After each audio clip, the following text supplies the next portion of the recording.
Something to note, all of the groups covered on this show operate in secret. The details included in this episode are based on extensive research, but cannot ultimately be 100% verified except by society members themselves. This episode features discussions of racism, violence, police brutality, and murder. Discretion is advised, especially for listeners under 13. On December 9th, 2013, United States Attorney Andre Barot unsealed 5 criminal cases, 4 federal indictments, and 1 criminal complaint against members of the Los Angeles County Sheriff's Department.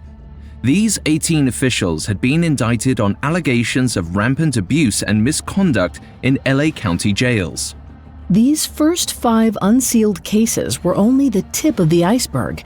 Barot said, "Our investigation also found that these incidents did not take place in a vacuum. In fact, they demonstrated behavior that had become institutionalized. Some members of the Sheriff's Department considered themselves to be above the law." Over the past few years, the topic of police brutality and corruption has become mainstream and divisive, dominating news cycles and political campaigns. So much so that it often feels like the dialogue isn't about policing at all. Rather, it's a dog whistle for warring political parties. There are many factors that contribute to the animosity between communities of color and the officers who police them. In the next 5 episodes, we'll be shining a light on one pervasive problem in the world's largest sheriff's department. Since 1971, the Los Angeles County Sheriff's Department has played host to violent, deputy-run gangs operating out of LASD stations. For decades, the Los Angeles Police Department has been a lightning rod for public controversies and bad press. They're at the heart of calls for police reform. But all the while, the LASD has been quietly humming away in the background, policing nearly 5,000 square miles of unincorporated cities scattered around LA County. Rather than protecting the residents of these areas, the Sheriff's Department created their own gangs to terrorize the communities they serve. It almost seems impossible, but there are decades worth of documentation. And every time one gang is exposed, another seems to take its place.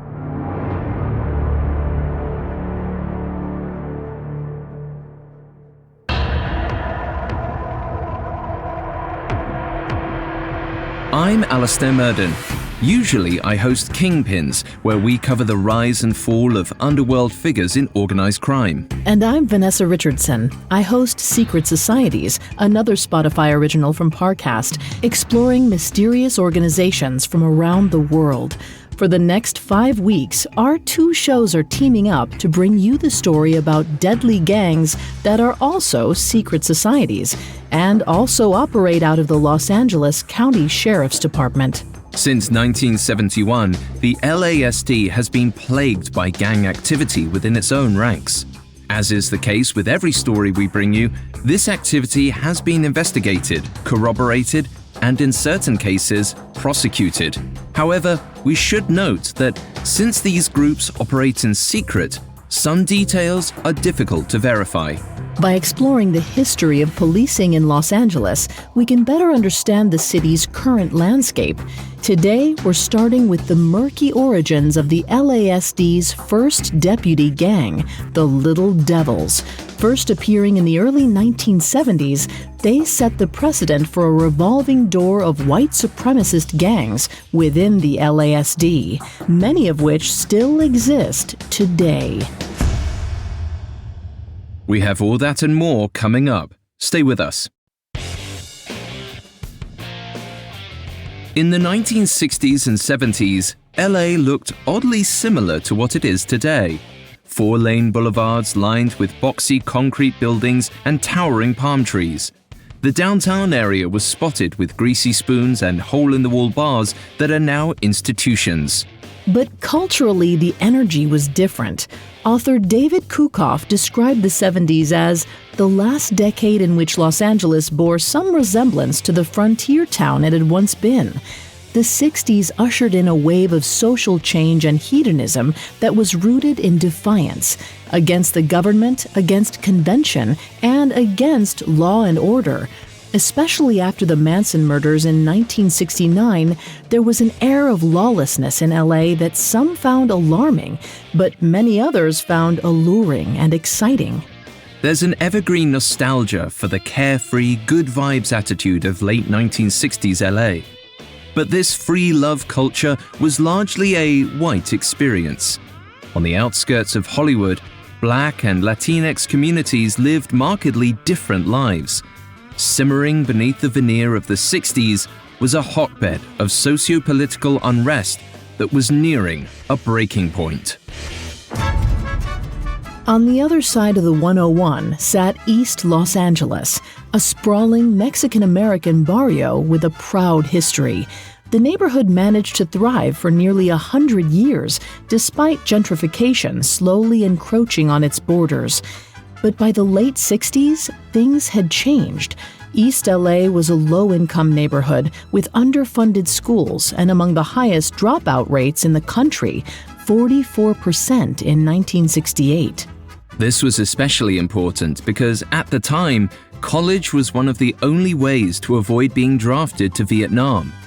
For the 18-year-olds growing up in East LA, it wasn't a question of if you were going overseas, but when. And tragically, Latino men sent to Vietnam largely returned in body bags. They were killed at a rate that was highly disproportionate to their white counterparts. It seemed like they were being used as cannon fodder, and East LA sent more than their fair share of sons to die.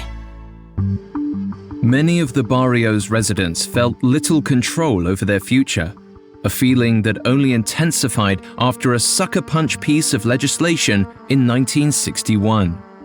3,000 homes in East LA were displaced so that the I-5 and I-10 freeways could be built in the middle of what was once a vibrant neighborhood. This was confirmation of a larger problem. Most Los Angelinos were unaware of or unconcerned with the problems facing the barrio. Outside of East LA, media coverage made the neighborhood look like a dangerous, run-down gangster paradise. Many elderly residents of East LA remember what it was like in those days. Policing by the Los Angeles County Sheriff's Department was brutal, excessive force was common, and the void of opportunity made it impossible to escape the confines of poverty. There was no support for the local schools, no action from local politicians. And eventually, the teenagers of East LA got tired of waiting. On March 5, 1968, hundreds of Mexican-American students staged a walkout at their run-down schools, protesting against racist teachers, apathy among school administrators, and a lack of college preparatory training. A week later, the protests had ballooned to about 22,000 students. That was when the Los Angeles County Sheriff's Department got involved. But why the sheriffs and not the LAPD? Across LA County, there are dozens of small, unincorporated cities like West Hollywood and Compton that aren't within LAPD's jurisdiction. Instead of forming their own police force, these small cities signed a general law enforcement contract with the LASD. Currently, 42 cities and 141 unincorporated communities have contracts with the LASD, making it the largest sheriff's department in the world. At the time of the walkouts, the department employed about 7,000 deputies, and because of the nature of their contracts, LASD operates like a typical police department. This is why, when Angelinos talk about the police, they're often referencing both the LASD and the LAPD, which carry out similar functions in different parts of town. And like the LAPD, deputies have a reputation for showing up to peaceful protests overdressed. When they pulled up to the student-led demonstration in March 1968, they arrived in riot gear. The deputies ordered the stunned students back to class, but the kids of East LA were tired of being intimidated and pushed around. Several students started launching bottles of soda at the deputies. Then, all hell broke loose. Deputies went after the students with batons, arresting several. The violent clash was brief, but brutal. Although it did little to stop the walkout, the protests went on for several more days, with each one broken up by the LASD. Surprisingly, the protests worked. On the 10th day, an emergency school council meeting gave voice to many of the students' demands, most of which centered around better education. The meeting spurred fundamental change in the East LA school system. However, it also served as a tipping point for racial tensions in the neighborhood. The walkouts in many ways catalyzed the Chicano movement, an expression of cultural pride and civil justice in East LA.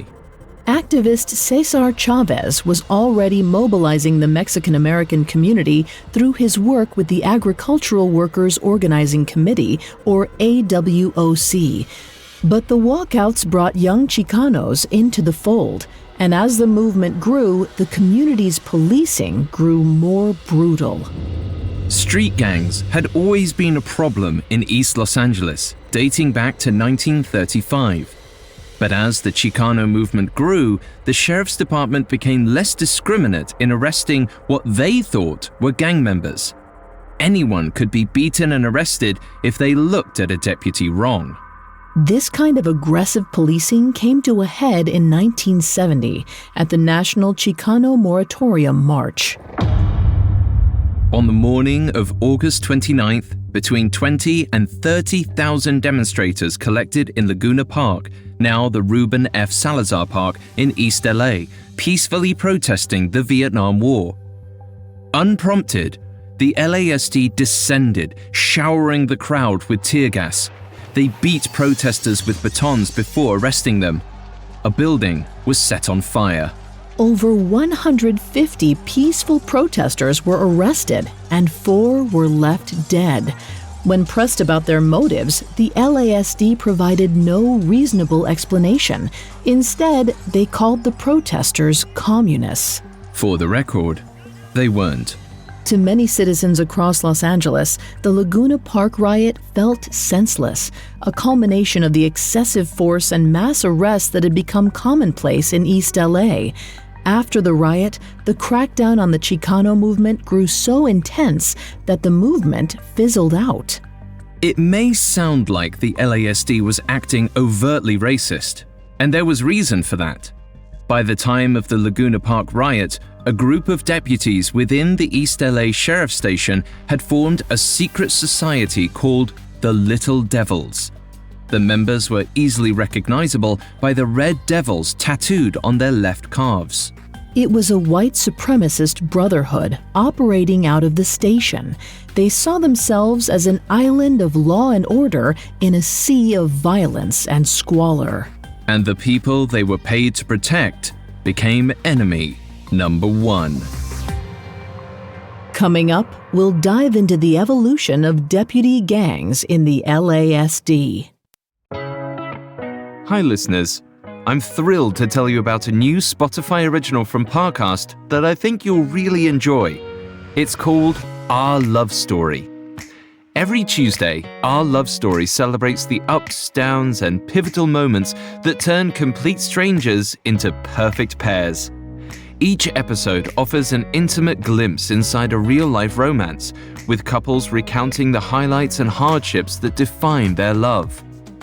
Whether it's a chance encounter, a former friendship, or even a former enemy, Our Love Story proves that love can begin and blossom in the most unexpected ways. Ready to hear more? Follow Our Love Story free on Spotify or wherever you listen to podcasts. Now, back to the story.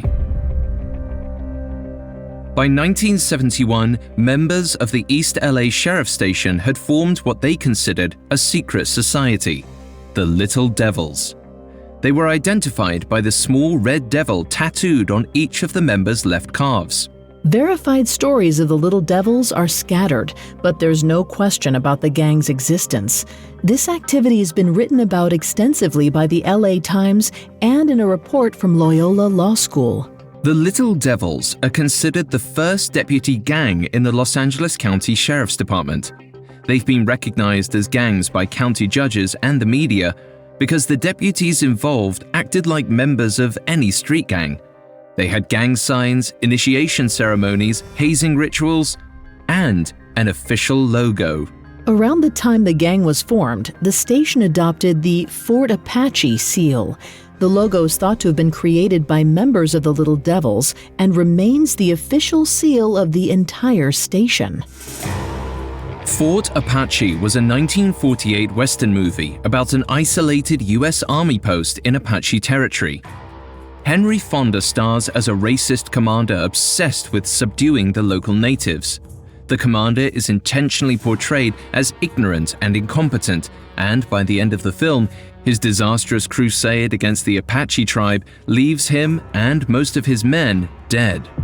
But members of the Little Devils apparently missed the subtext and saw the film as an instruction manual for how to treat their local community. According to residents of East LA, their attitude seemed to be that any arrest was a good arrest because it got a young gangbanger off the street. It didn't matter whether that person was responsible for the given crime or whether they were actually a gangbanger in the first place. As one resident put it, the motto seemed to be, "Arrest whoever you can and figure it out later." LASD management didn't learn of the Little Devils' existence until 1973 while investigating misconduct by two deputies who happened to be members.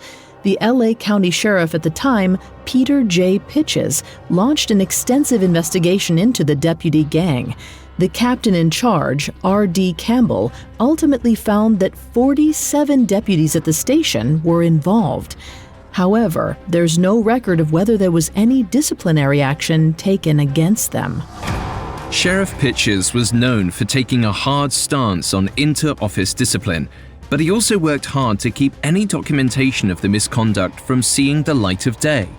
He even refused to comply with subpoenas for information, which eventually landed him in front of the California Supreme Court.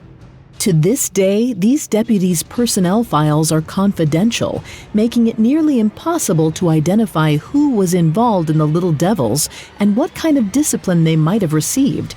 But someone at the East LA Sheriff's Station seemed to take the problem seriously enough that the Little Devils died off by the 1980s. But the spirit of their gang persisted. In fact, this Lone Ranger mentality seemed to take root across the entire department. By the time the Little Devils ceased to exist, a new deputy gang had sprung up across town. In 1977, a sheriff's station opened in Lynwood, a city in LA County just 9 miles south of East LA, and almost immediately, a deputy gang began to form. By 1980, they were calling themselves the Lynwood Vikings.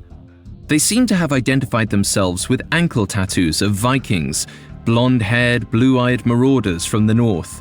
Like the Little Devils before them, the Vikings policed a low-income neighborhood of color. Stations in these areas were tersely referred to as ghetto stations, in testimony from a former member of the group. And, like the Little Devils, the Vikings policed aggressively. It quickly became clear to the residents of Lynwood that the Vikings were not their protectors.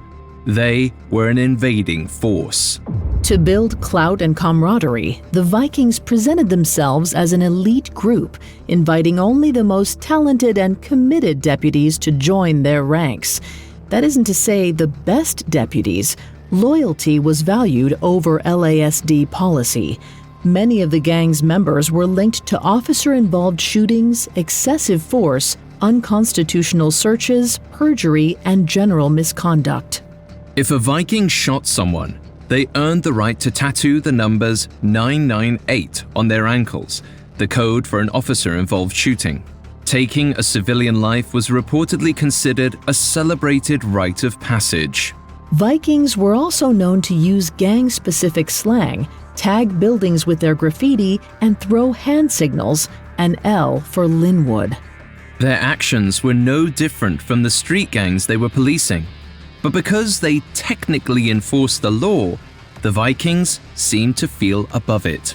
At least, that was the attitude around the station when 28-year-old Paul Tanaka was transferred there in 1987.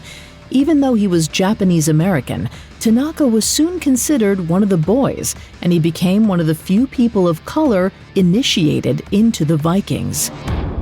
A few months later, Tanaka would learn what it meant to be protected by that brotherhood. In March 1988, he and 4 other deputies found themselves in a 15-mile car chase from Compton to Long Beach. They were hot on the trail of 21-year-old Hong Pyo Lee, who fled police after running a stop sign. Even though the deputies chased Lee down the freeway, he never exceeded 55 miles per hour. Given that it was 2:30 in the morning, it wasn't the most dangerous car chase on record. But you would never guess that from the way the deputies responded. The chase ended in an industrial area of Long Beach.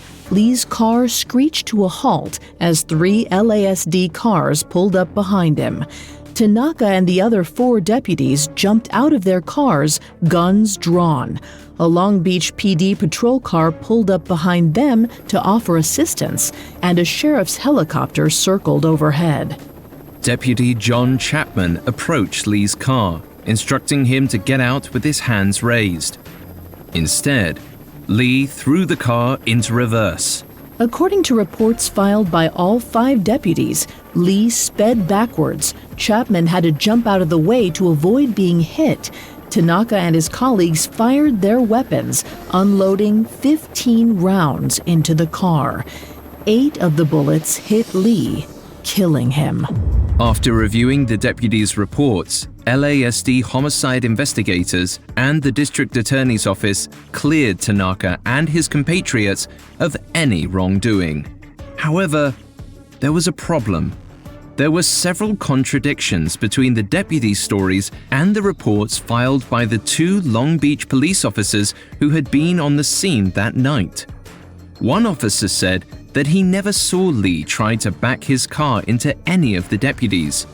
Instead, Lee had slowly put his car in reverse and only began driving away after the shooting began. After the shooting, the officer said he turned to his partner and said, "We just observed the sheriffs execute somebody." There was more about the incident that didn't make sense. When Lee's car was recovered, it was crashed into a fence 120 feet from where the shooting allegedly took place. And there was a bruising on Lee's face, as though he'd been beaten. The inconsistencies enraged the Korean-American community within Lynwood and across Los Angeles. Lee's family sued the LASD for over $5 million. They called the killing an execution, brutal and unnecessary. They alleged that the sheriff's investigation was sloppy at best, but more than likely a cover-up. Evidence showed that the sheriff's investigators did not follow protocol when questioning the officers. In fact, all 5 deputies were left alone together in the same room for 10 hours. Lee's family alleged that this gave them plenty of time to coordinate their testimonies and make sure the story was airtight. In 1990, the Lees settled with the LASD for $999,999, a considerable sum, but far below the $5.7 million they'd asked for. Apparently, the LA County Sheriff at the time, Sherman Block, was enraged by the settlement, not because a man was dead, but because of how much it cost the department and the bad press it brought. Meanwhile, none of the deputies involved were held accountable. In fact, not only did they remain on duty, but they moved upward. Paul Tanaka was promoted to lieutenant a year later. As lieutenant, Tanaka became the Vikings' greatest champion, reportedly protecting the deputy gang from other supervisors within the department, even as many of his fellow members were named in a massive lawsuit, one that accused the department of racially motivated hate crimes. In 1990, over 75 residents of Lynwood filed a class action lawsuit against the LASD, alleging that the department was aware of the Vikings' racially motivated violence against the community and tolerated the behavior. The suit claimed that Viking members had shot, killed, beat, racially profiled, and illegally searched Black and Latinx people solely to terrorize the community. The lawsuit brought media attention to the Lynwood Vikings for the first time.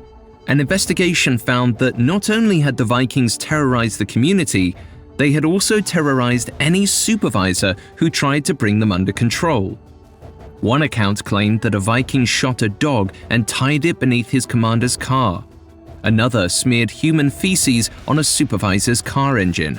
Within the station itself, investigators found a map of Lynwood in the shape of Africa, racist cartoons of black men, and a clumsily made plane ticket to Africa hanging on the wall.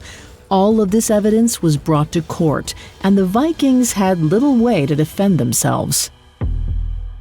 During the court proceedings, a reporter asked Sheriff Block if his deputies and the Vikings were any different from street gangs. Block defended them, saying, "The fact that a group of people with a particular assignment band together in a sort of brotherhood could be a very positive thing." But the district court disagreed. In his ruling, U.S. District Judge Terry J. Hatter wrote, "Many of the incidents which brought about this motion involved a group of Lynwood area deputies who are members of a neo-Nazi white supremacist gang, the Vikings, which exists with the knowledge of departmental policymakers." The LASD eventually paid out $7.5 million to the people of Lynwood and were ordered to spend another $1.5 million on mandatory training. Or, because the Sheriff's Department is funded by taxpayers, it might be more accurate to say that the people of LA County paid out $9 million, while the deputies themselves walked away relatively scot-free. Despite the multi-million-dollar settlement and public scrutiny, the LASD did nothing to curb the Vikings' influence. If anything, they thrived. A year later, in 1992, LA County Judge James Colts published a separate report on the excessive use of force by the LASD. The report concluded that some deputies appeared to have engaged in behavior that is brutal and intolerable and is typically associated with street gangs. But despite the overwhelming evidence, Sheriff Block refused to investigate or even admit the deputy gangs were real. However, when Deputy Mike Osborne came to Lynwood as a trainee in 1994, it was clear to him that the Vikings ruled the station. Osborne referred to the Vikings as a caste system. Those at the top were white and male, the veterans on the force. They were known for routinely using racist and sexist slurs. They were also the ones you needed to impress if you wanted your career to go places. Of course, that also meant being initiated into the Vikings yourself. And once you were in, Osborne told the LA Times, you were expected to be one of the boys. You bought into the code of silence that protected every member of the gang. You didn't report illegal activity carried out by a fellow deputy. You saw nothing. Even if you weren't a Viking, you were expected to follow their rules. Osborne's wife, fellow deputy Aurora Mellado, broke that code of silence in 1996 after witnessing her training officer, a Viking, fabricate evidence against Black and Latino civilians. She also saw him destroy evidence and falsify police reports, a federal offense. Jones was arraigned in March 1996 on felony charges, and the identity of his whistleblower got around the station fast. That same month, someone shot at Osborne and Mellado's home in the dead of night, while their children were asleep in their bedrooms. Though she can't prove it, Mellado is convinced the shooter was a member of the Vikings, but neither she nor Osborne knew who to turn to. After all, they were the police. Coming up, we'll look at the repercussions of the Vikings' unchecked criminal behavior. Now, back to the story. The Lynwood Vikings were first brought to light in 1990 as part of a class action lawsuit filed against the LASD. It was clear to the US district judge overseeing the complaint that the deputy gang operating at the Lynwood Sheriff Station was not a social clique, as Sheriff Block had called it, but a gang of neo-Nazis. They terrorized the community and were more concerned with putting people away than doing good police work. An attitude that has put many innocent people behind bars. On Friday, January 18, 1991, 41-year-old Donald Sarpy stepped onto the front steps of his home in Lynwood, California.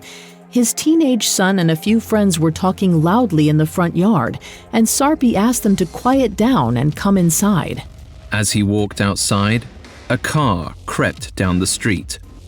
As it passed, someone leaned out the passenger side window and fired a single bullet into Sarpy's chest. The three people in the car yelled gang slogans before peeling out. Donald Sarpy died in the hospital later that evening. The case was investigated by Detective Craig Deach, a member of the Vikings. Sarpy's son and his four friends were questioned about what they had seen, but their initial statements were all over the map. The teenagers couldn't agree on the color of the car that drove by, calling it tan, beige, orange, even black. They also weren't sure of how many people were in the car, 2, maybe 3. They were certain that the shooter had been Mexican and male, but that was about it. The only teen who could ID the shooter was Scott Turner, though the way he arrived at his conclusion is suspect. According to Turner, Detective Deach had shown him a binder full of photos called a photographic lineup. Turner was asked to ID the shooter and claims he was coached the entire time.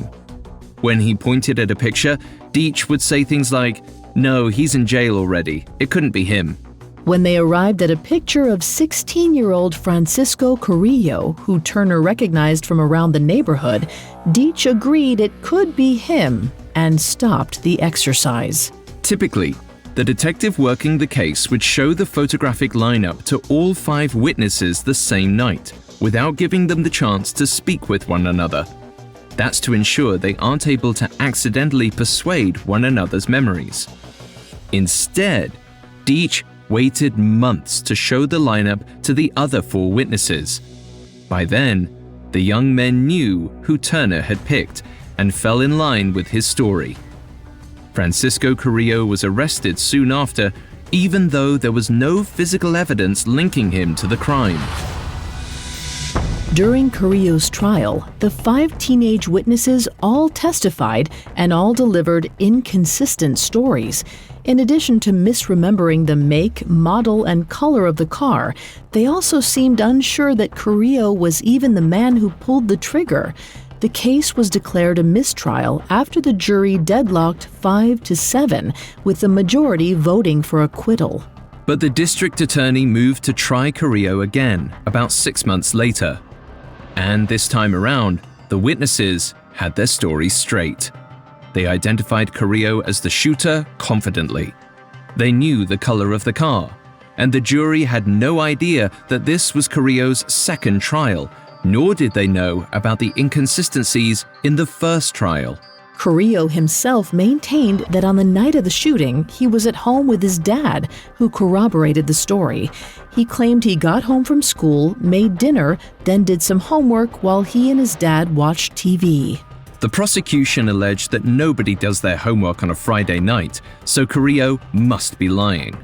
The prosecution also informed the jurors that legally, if someone is believed to be lying in one part of their testimony, they're allowed to disregard the entire testimony as false. Incredibly, this is what happened. And so, the jury was left with nothing but 5 compelling eyewitness accounts that pointed to Carrillo as the shooter. They found him guilty. On the morning of Carrillo's sentencing, a man approached Carrillo's lawyer outside the courtroom. He introduced himself as Oscar Rodriguez. He claimed to have been involved in the shooting and knew Carrillo was innocent.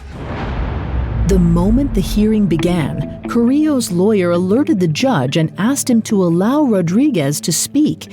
But for whatever reason, the judge refused and went ahead with the proceedings.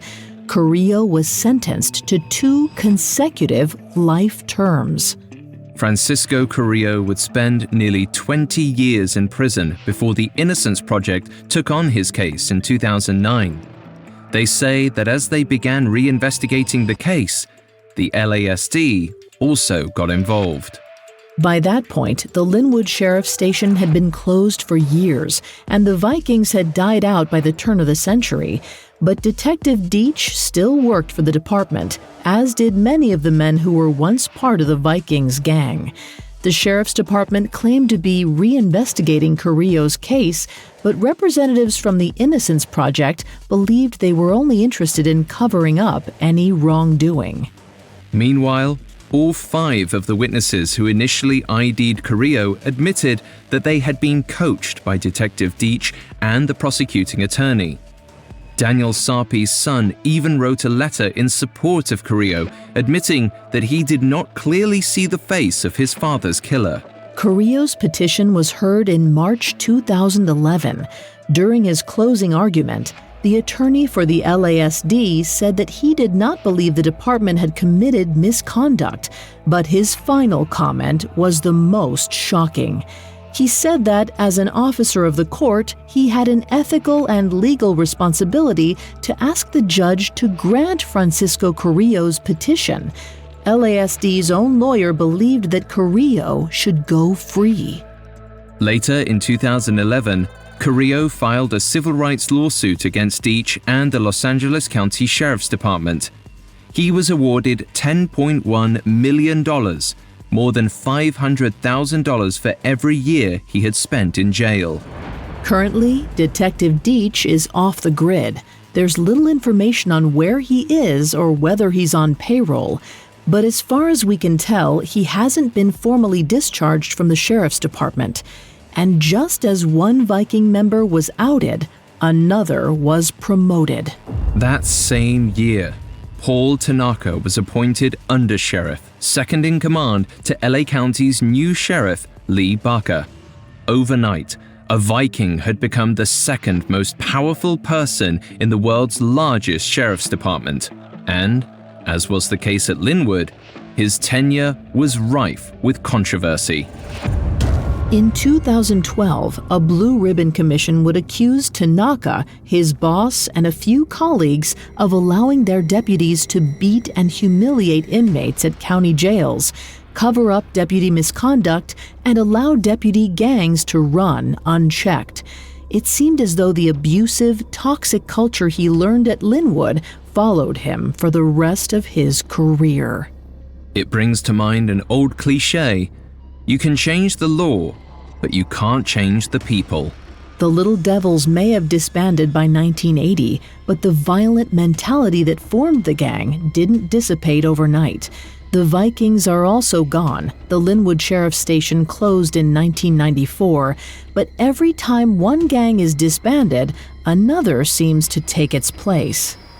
The current sheriff of LA County, Alex Villanueva, cut his teeth at the East LA station. In 2016, he recommissioned the Fort Apache logo that had first been installed by the Little Devils. The community has complained that the seal is racist and demeaning, but this has evidently done little to change Villanueva's mind. The logo still stands. And as we'll discover, the Little Devils and the Vikings set a precedent for future deputy gangs, each increasingly violent. The next group to take up this mantle was stationed in Lenox, a neighborhood south of Inglewood. They were aptly named the Grim Reapers.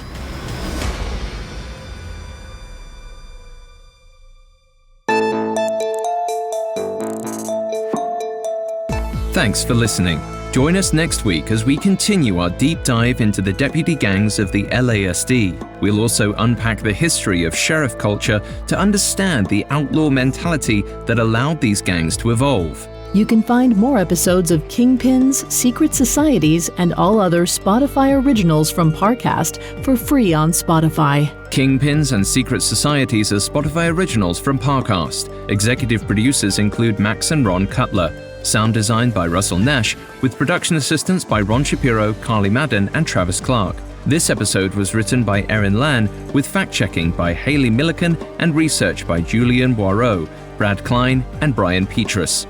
This episode stars Vanessa Richardson and Alastair Murden.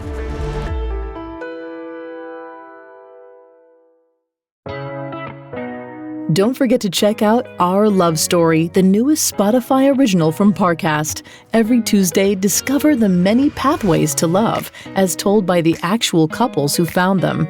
Listen to Our Love Story free on Spotify or wherever you get your podcasts.